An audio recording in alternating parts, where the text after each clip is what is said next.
What's app پر بہت سارے ہمارے بھائی اور بہنیں نماز چاشت کے بارے میں سوال کرتے ہیں، اور اسی طرح اوابین اور صلاۃ الضحیٰ اور اشراق کے بارے میں کہ یہ نمازیں کب پڑھنی چاہیے اور ان کی تعداد کتنی ہیں۔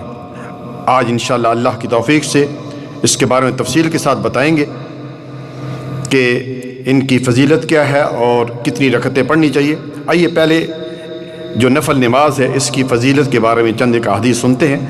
رسول اللہ صلی اللہ علیہ وسلم نے فرمایا اول ما یحاسب بہ العبد یوم القیامہ الصلاۃ، کہ قیامت کے دن بندے سے جس نماز کے بارے میں بندے سے جس عمل کے بارے میں پوچھا جائے گا وہ نماز ہوگی۔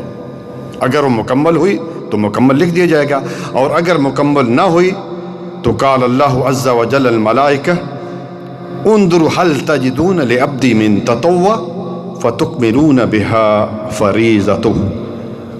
رواہ ابو داؤد کی یہ حدیث ہے، حدیث نمبر 864 ہے، اور ابن ماجہ 1425 ہے، اور البانی نے اس کو صحیح کہا ہے کہ جب اس کی نماز میں کمی ہوگی تو اللہ سبحانہ وتعالیٰ فرشتوں سے کہیں گے اس کے کچھ سنتیں ہیں، اس کے کوئی نوافل ہیں جس سے اس کی جو ہے نماز میں کمی ہوئی ہے، فرض نماز میں اس کی کمی کو دور کر دیا جائے۔ دوسری حدیث، نوافل کے ذریعے میرے بھائیوں آدمی جو ہے وہ اللہ تعالیٰ کا قرب حاصل کرتا ہے، جیسے کہ آپ صلی اللہ علیہ وسلم نے فرمایا، لمبی حدیث ہے، وما یزال عبدی یتقرب الیہ بنوافل حتی احبہ، بخاری حدیث نمبر 6502، کہ بندہ جو ہے وہ اللہ تعالیٰ کے قرب حاصل کرتا رہتا ہے، کس کے ذریعے؟ نوافل کے ذریعے، حتیٰ کہ اللہ سبحانہ وتعالیٰ پھر اس سے محبت کرنے لگ جاتے ہیں۔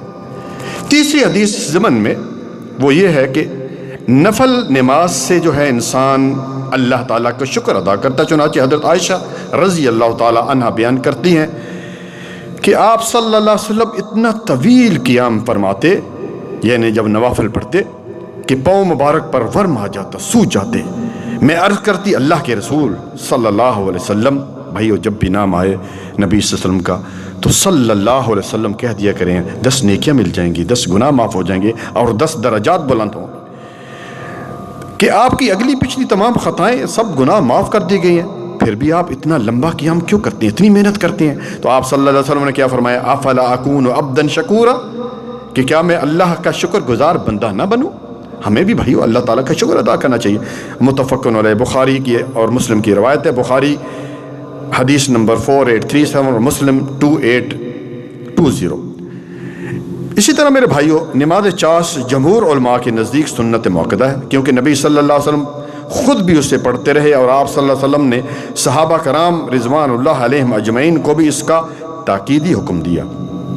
اور ایک حدیث میں یا ایک آدمی کو آپ صلی اللہ علیہ وسلم نے تاکیدی حکم جو ہے پوری امت کو تاکیدی حکم ہوتا ہے۔ اسی طرح ابو ہریرہ اس حدیث کے راوی ہیں، آئیے آپ سنتے ہیں کہ اس کی فضیلت کیا ہے، چاشت کی نماز یا اوابین یا صلاۃ الضحیٰ یا اشراق۔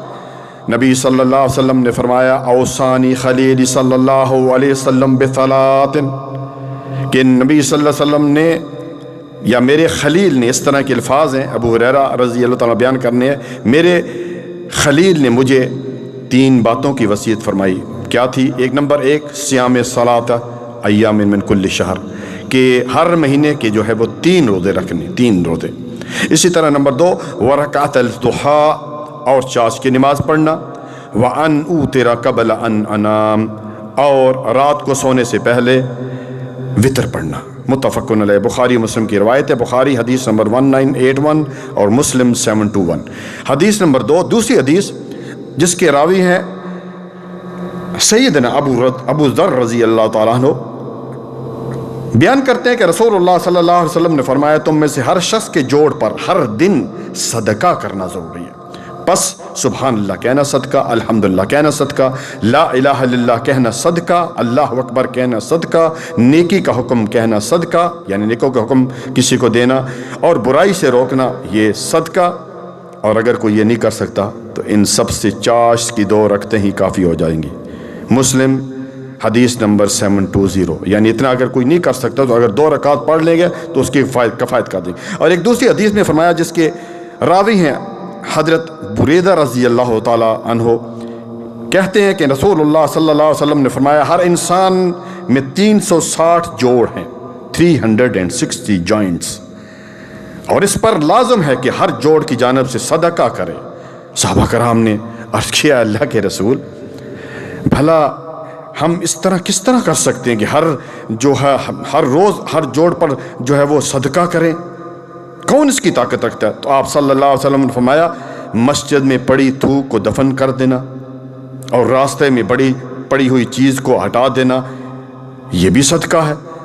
اور اگر تم اس کو نہ پاؤ، یعنی یہ مشکل ہو، تو چاشت کی 2 رکعتیں پڑھ لیا کرو۔ ابو داؤد حدیث نمبر 5242۔ اسی طرح بھائیو آئیے تیسری حدیث سنتے ہیں۔ نبی صلی اللہ علیہ وسلم نے فرمایا یقول اللہ عز وجل یا ابن آدم، آپ صلی اللہ علیہ وسلم فرمایا اللہ تعالیٰ فرماتا ہے اے آدم کی اولاد، یا آدم کے بیٹے، تم دن کے ابتدائی حصے میں 4 رکعتیں میرے لیے پڑھا کرو، میں دن کے آخری حصے تک تیری کفایت کروں گا۔ ابو داؤد حدیث نمبر 1289۔ چوتھی حدیث جس کے راوی ہیں سیدنا ابو دردہ اور حضرت ابو ذر رضی اللہ عنہم اجمعین، بیان کرتے ہیں کہ رسول اللہ صلی اللہ علیہ وسلم نے فرمایا اللہ تعالیٰ فرماتا ہے ابن آدم، تم دن کے اول حصے میں 4 رکعتیں پڑھ لیا کرو، میں دن کے آخری حصے میں تمہیں کفایت کر جاؤں گا، یعنی میں تیرے سارے کام کر دوں گا۔ ترمذی حدیث نمبر 475۔ یہ 4 رکعتیں آپ کسی وقت بھی پڑھ سکتے ہیں، 9 بجے، 10 بجے، 11 بجے، زوال سے پہلے پہلے، سورج نکلنے کے بعد سے لے کر زوال سے پہلے پہلے۔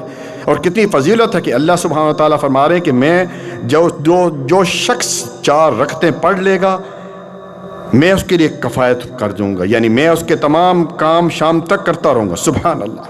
5ویں حدیث حضرت انس رضی اللہ تعالیٰ عنہ اس حدیث کے راوی ہیں، رسول اللہ صلی اللہ علیہ وسلم نے فرمایا من صلی الفجر فی جماعت ثم قعد یذکر اللہ تعالی حتی تطلع الشمس ثم صلی رکعتین کانت لہو کاجر حجۃ وعمرۃ تامۃ تامۃ تامۃ۔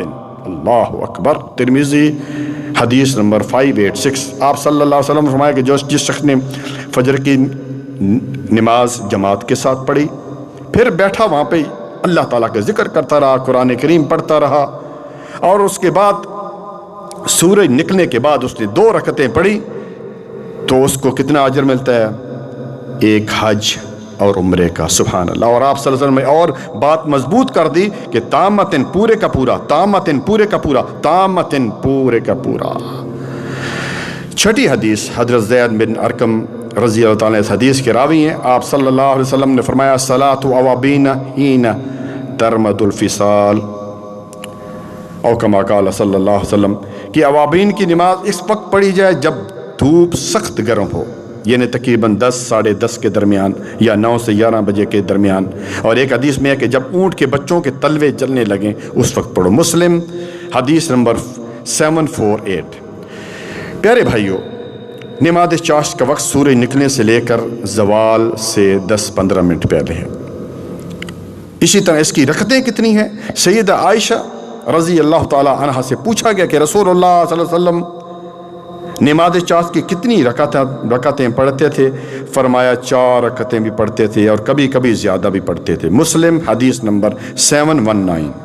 اور اسی طرح ام ہانی رضی اللہ تعالیٰ عنہ بیان کرتے ہیں کہ رسول اللہ صلی اللہ علیہ وسلم نے فتح مکہ کے دن سورج کے بلند ہونے کے بعد ان کے گھر میں 8 رکعتیں پڑھی، 8 رکعتیں جو ہیں وہ پڑھی۔ متفق علیہ، بخاری حدیث نمبر 1107 اور مسلم 336۔ تو میرے پیارے بھائیوں، اس نماز پر پابندی کرنی چاہیے۔ یہ ایک ہی نماز ہے، اس کے ٹائم مختلف ہیں۔ اگر کوئی سورج نکلنے کے بعد 10 منٹ کے بعد پڑھے گا تو اشراق کی نماز ہے، اور اگر کوئی 10 بجے 9:30 بجے پڑھے گا تو وہ جو ہے وہ چاشت کی نماز ہے، یا اس کو ہی اوابین وہ جو ہے کہتے ہیں، اور اسی کو جو ہے وہ صلاۃ الضحیٰ کہا جاتا ہے۔ اسی طرح آپ صلی اللہ علیہ وسلم نے ایک حدیث یاد آ گئی، غالباً صحیح ترغیب میں ہے اور حدیث نمبر 671 ہے۔ آپ صلی اللہ علیہ وسلم نے فرمایا جو 12 رکعتیں چاشت کی پڑھتا ہے اللہ تعالیٰ اس کے لیے جنت میں ایک گھر تعمیر کر دیتے ہیں۔ سبحان اللہ۔ پیارے بھائیوں، اس نماز کی پابندی کرنی چاہیے، اس کا وقت بہت زیادہ ہے۔ آپ دیکھیے کہ سورج نکلنے سے لے کر زوال تک کتنے 5-6 گھنٹے ہیں، تو ہمیں اس نماز کی پابندی کرنی چاہیے، خاص کر خواتین جو گھر میں ہوتی ہیں ان کو بھی پڑھنی چاہیے، کیونکہ قیامت والے دن ہر شخص کی نماز کی جو کمی ہوگی تو اللہ تعالیٰ اس نماز، چاشت کی نماز، یوابین یا صلاۃ الضحیٰ سے اس کی کمی کو پورا کر دیں گے۔ اللہ تعالیٰ سے دعا ہے کہ اللہ تعالیٰ ہمیں نیک عمل کرنے کی توفیق عطا فرمائے۔ وصلی اللہ علی نبینا محمد وعلی آلہ وصحبہ اجمعین۔ جزاکم اللہ خیرا، والسلام علیکم ورحمۃ اللہ وبرکاتہ۔